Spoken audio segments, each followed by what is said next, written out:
Janata Dal United के राष्ट्रीय अध्यक्ष बिहार के मुख्यमंत्री नीतीश कुमार 29 जून को दिल्ली में राष्ट्रीय कार्यकारिणी की बैठक बुलाई है, जिसमें कई महत्वपूर्ण मुद्दे पे विचार विमर्श होगा और कई महत्वपूर्ण मुद्दे पे निर्णय भी लिए जाएंगे। हम ये कह रहे हैं कि जदयू के राष्ट्रीय अध्यक्ष नीतीश कुमार ने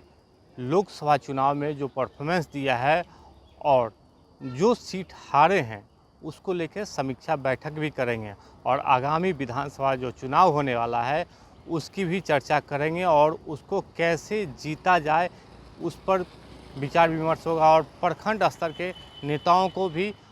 वो जो विधायक हैं जो राष्ट्रीय कार्यकारिणी की बैठक में जो भाग लेंगे जो सदस्य, उनको ये बताया जाएगा कि आगामी विधानसभा जो चुनाव होना है उसमें कैसे हम लोग कैसे फील्डिंग करें कि जो ज़्यादा से ज़्यादा सीटें आएगी। अभी हम मौजूद हैं एक अन्य मार्ग में। यहाँ पर देखिए सीएम आवास है और यहीं पे बिहार के मुख्यमंत्री और राष्ट्रीय अध्यक्ष नीतीश कुमार रहते हैं। और ये सूचना मिली है कि 29 जून को दिल्ली में राष्ट्रीय कार्यकारिणी की बैठक नीतीश कुमार ने बुलाया है, जिसमें आगामी जो लोकसभा चुनाव हुआ है उसमें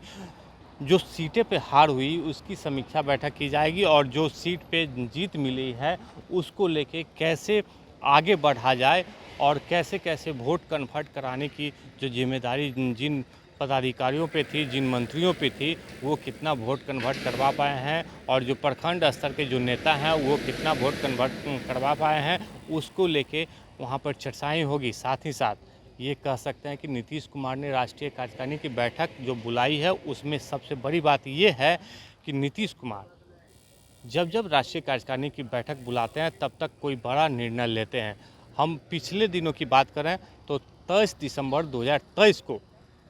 राष्ट्रीय कार्यकारिणी की बैठक बुलाए थे, जिसमें राष्ट्रीय अध्यक्ष के रूप में नीतीश कुमार को माना गया था। और उस समय काफ़ी सिचुएशन इस तरह का था कि राष्ट्रीय अध्यक्ष जो पहले ललन सिंह थे वो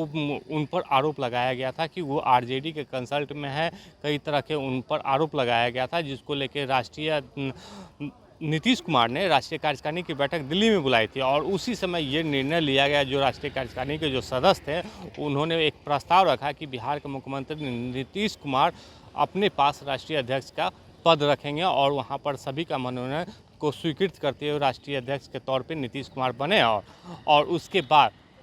जैसे ही राष्ट्रीय अध्यक्ष बने तो बिहार की सियासत में काफ़ी बड़ा उलटफेर हुआ था और आरजेडी के साथ गठबंधन तोड़ के एनडीए में आए थे। अब देखना यही होगा कि नीतीश कुमार जो उस समय जो निर्णय लेंगे 29 जून को जो राष्ट्रीय कार्यकारिणी की बैठक में निर्णय लेंगे कि क्या राष्ट्रीय अध्यक्ष का बदलाव होना चाहिए या नहीं होना चाहिए। यानी नीतीश कुमार दो बड़े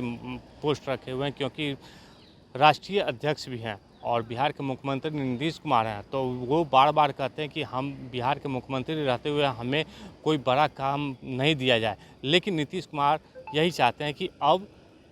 राष्ट्रीय अध्यक्ष का बदलाव